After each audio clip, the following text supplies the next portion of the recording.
Storytime Part 2. So, I moved to the shoebox room.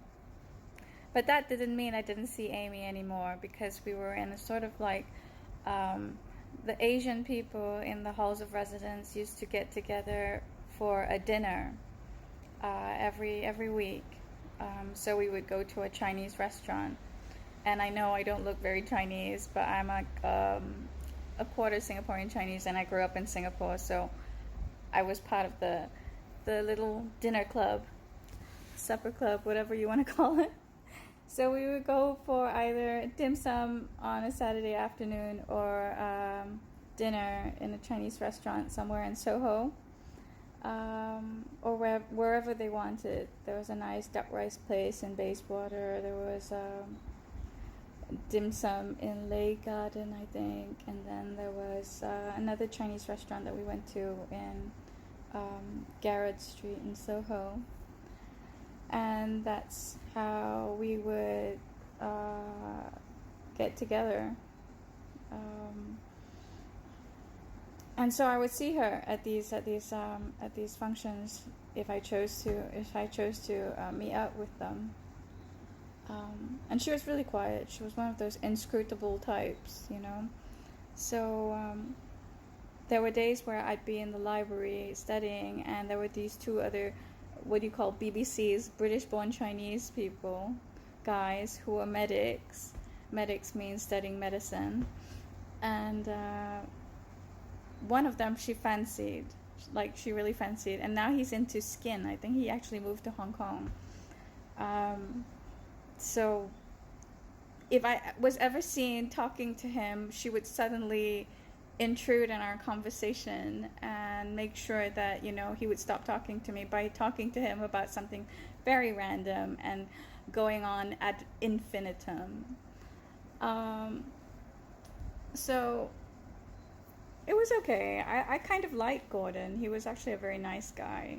He was the one that told me, Jillian, if you ever give a blowjob to anyone, make sure they're wearing a condom because there's a small risk that you can get AIDS.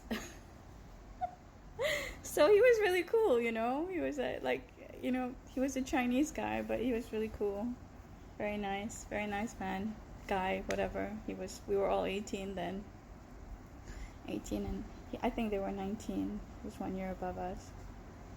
And then, well, his other friend, he was okay. He was the better looking one, but he was not the nice one. And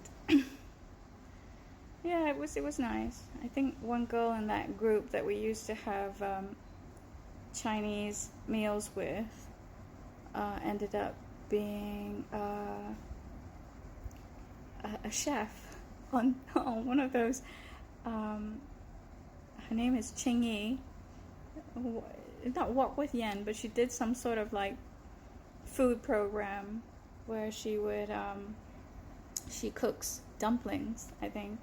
She was from Taiwan though. I think when I went into first year university, she was in her second year, and everybody was saying they thought, you know, she had double eyelid surgery because in their first year they didn't remember having double eyelids. And what else?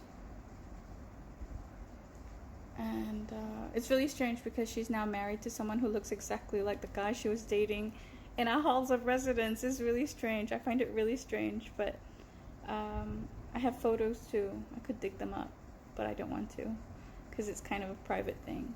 But that's my observation, that she's actually now married to someone who looks exactly like the guy that she was dating or broke up with, actually, when I was at the halls of residence. Although we all did meet up for our Chinese lunches or dinners once a week. So that was us, or me. But apart from that, that was Amy too. She was the quiet, inscrutable one that was kind of lethal.